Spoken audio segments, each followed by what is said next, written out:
নাজিরপুরে জমি বিরোধ ঘিরে উত্তেজনা, বিএনপি নেতাকর্মী ও নারীদের ওপর হামলা, উল্টো মামলা ও বিভ্রান্তিকর সংবাদ প্রকাশের অভিযোগ। পিরোজপুরের নাজিরপুর উপজেলার ৯ নং কলারদোয়ানিয়া ইউনিয়নের ৭ নং ওয়ার্ডে জমি ও মাছের ঘের সংক্রান্ত পারিবারিক বিরোধকে কেন্দ্র করে উত্তেজনাকর পরিস্থিতি সৃষ্টি হয়েছে। এ ঘটনাকে রাজনৈতিক রূপ দিয়ে বিএনপির নেতাকর্মী ও নারীদের ওপর হামলা চালানো হয়েছে বলে অভিযোগ উঠেছে। স্থানীয় সূত্রে জানা যায়, দীর্ঘদিন ধরে ওই এলাকায় একটি মাছের ঘের ও কৃষি জমি নিয়ে পারিবারিক বিরোধ চলছিল। এই বিরোধের জেরে গত কয়েকদিন ধরে এলাকায় একাধিকবার সংঘর্ষের ঘটনা ঘটে। অভিযোগ অনুযায়ী ৯ নং কলারদোয়ানিয়া ইউনিয়ন বিএনপির ৭ নং ওয়ার্ড সাংগঠনিক সম্পাদক মামুন ডাকুয়া, নজরুল ডাকুয়া, মন্টু ডাকুয়া, হেলাল ডাকুয়া এবং কয়েকজন নারী সদস্যের উপর অতর্কিত হামলা চালানো হয়। হামলায় অভিযোগ আনা হয়েছে আওয়ামী লীগ কর্মী হিসেবে পরিচিত অলি হাফেজের বিরুদ্ধে। স্থানীয়দের দাবি, বিষয়টি শান্তিপূর্ণভাবে মীমাংসার জন্য ইউনিয়ন বিএনপির আহ্বায়ক ও এলাকার গণ্যমান্য ব্যক্তিরা একাধিকবার উদ্যোগ নেন। তবে অভিযোগ রয়েছে, সমাধানের পথে না গিয়ে অলি হাফেজ উল্টো ইউনিয়ন আহ্বায়ক সহ স্থানীয় গণ্যমান্য ব্যক্তিদের বিরুদ্ধে চাঁদাবাজির অভিযোগে মামলা দায়ের করেন। এলাকাবাসী আরও বলেন, গত 2 দিন আগে মাছের ঘের ও জমির পাশে নারকেল গাছ থেকে ডাব পাড়াকে কেন্দ্র করে নতুন করে সংঘর্ষের সৃষ্টি হয়। এ সময় বাধা দিতে গেলে মামুন ডাকুয়া ও উপস্থিত নারীদের উপর হামলা চালানো হয়। অভিযোগ অনুযায়ী অলি হাফেজের স্ত্রী ও তার মেয়ে তানজিলা নারীদের চুল টেনে ধরেন এবং হাতে থাকা লাঠি দিয়ে আঘাত করেন। নারকেল পারছে 2 বস্তা, নারকেল দিতে চাই নাই, আমারে ধরছে, ওই মেয়ে ধরছে আর বউ ধরজিয়া এই নারকেল নেবে নাকি আর ধরি ওর ঈদে আমার খুব মারধর করছে। পর্যায়ে আমি চিল্লে পাল্লা করছি, চিল্লে পাল্লা করার পরে বাড়ির থেকে এই মহিলারা আসছে, আমার স্ত্রী আসছে, তারপরে পাশের বাড়ি বউরা আসছে পরে আমার এই যে আইয়ে দেখে ধরুন না, আমার ছাড়াইতে পারে না। একদা দুই মাইজি যখন ধরছে ও এনে ঠেলা দিয়ে ফালাই দিয়েছে, যেহেতু জায়গাটা নরম জায়গা, যখন পা ডাইবে গেছে পারাপারি জায়গায় আছে, ডাইবে গেছে ওরা উঠতে পারে না, ওর না ওঠার কারণে ওর দুই মাইজি যেগুলি পারছে তো হ্যাঁ বোঝেন। ওখান থেকে আইটে আসতেছি, আমার একটা ধাক্কা দিয়েছে, আমি সইরা গেছি। এর মধ্যে আমার চাচা জানরে ভুট করে ওখানে ফেলাইয়া খুব মারধর করছে। এখন আমি একলা মানুষ কিছু বলতে পারি না। পরে আমার চাচা জানে না পেরে জোরে চিক দিছে, দেওয়ার পরে আমরা মা চাচিরা বাড়ির ভিতরে যারা আসছি, দৌড়ে আসতে দেখি আমার চাচা জানে মাটির সাথে অনেক মারা মারছে। এবার গেরা ছিল, গেরা দিয়ে 3-4টা আমার চাচারে বাড়ি দিছে। আমরা যে ছুড়াই দিছি, আমার চাচা নিজের মান সম্মান বাঁচাইতে বাড়ির ভিতরে দৌড়ে গেছে, যে আরেক ঘরে উঠছে।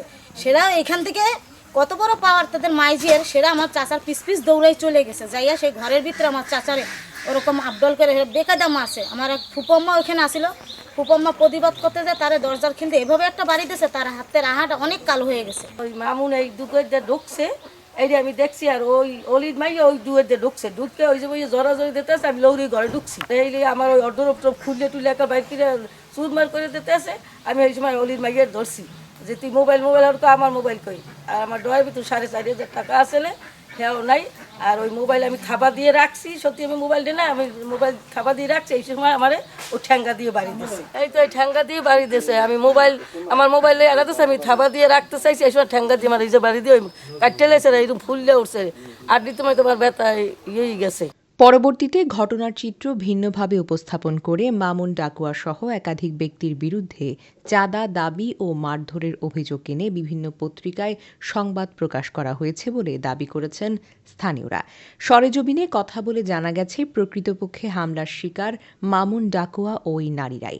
এই বিষয়ে বৈঠাকাটা পুলিশ তদন্ত কেন্দ্রে একটি লিখিত অভিযোগ দায়ের করেছেন।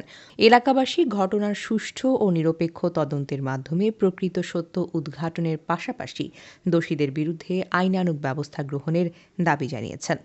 আমাদের এই বাড়ি বারবার অলিউল্লাহ ভাই হামলা করতেছে এবং আমার উপর মামলা করতেছে, লুটপাটের আসামি দিতে আছে। আমি কিছু জানি না, আমি কিরান খেটে খাই, আমার 3টে মেয়ে, ছেলে নাই।